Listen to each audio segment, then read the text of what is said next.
you got to look at the curriculum. You got to look at the sort of things that the children are consuming in the school, and there are a few examples of that. If we look at the children's books that are available for children at the moment, I want to start off with a short story which is called, The Blue Eye, which, it portrays two characters, Wolf and Biff, acquiring a collection of old marbles that leads, a pair on an adventure, which, makes sense. Little children, we're talking primary reception sort of reading age. It's a widely read Biff, Chip and Kipper collection, for anyone that's aware of it, children's stories. But the depictions of different cultures in it are quite questionable. So back to the story I was saying, the marbles magically, they transport them to somewhere, to a foreign land in the Middle East, but here's the thing, in the story, the characters are depicted in a marketplace, as one of the characters points out that the people don't look friendly.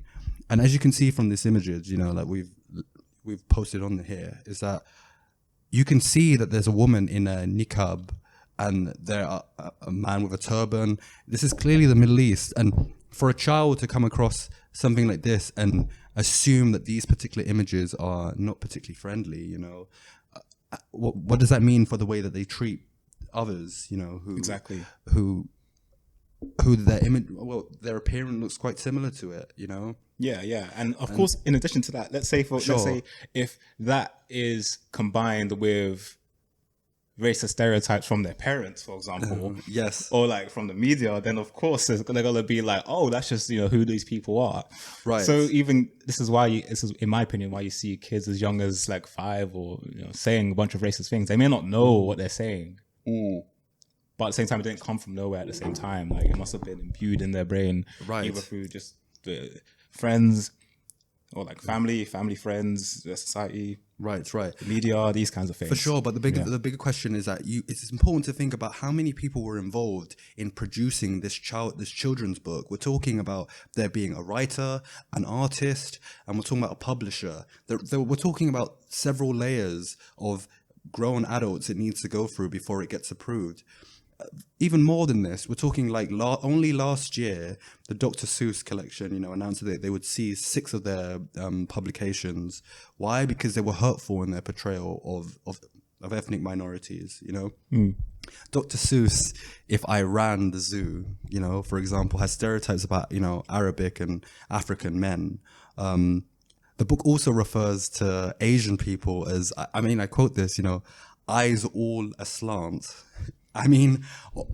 What are we setting up for these children? So I can see in terms of attainment rate and people's, children's mental health. Sure, yeah, they're not working, so maybe mental health is not a thing. But here's the thing: we're all human.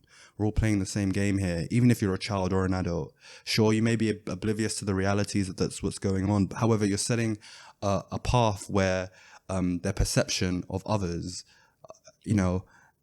the treatment is going to lead to the other party in turn, being troubled, suffering from mental health issues, exactly, suffering from low attainment. Yeah, and as we've been saying, like that's going to stay with people, right? They're not just going to forget these things. Not only is it going to have a material impact on them as they're trying to navigate through the world afterwards. Let's say their attainment's been like lowered well below their potential. Trying to find jobs, trying to get into university, trying to get into college. Right. So, there's one thing about having low attainment, but then on top of that, let's say, for example, you get excluded, especially wrongfully excluded, and you find yourself like having that being put on your permanent record when you're applying to colleges. Yes. They're going to see that. Even the universities as well.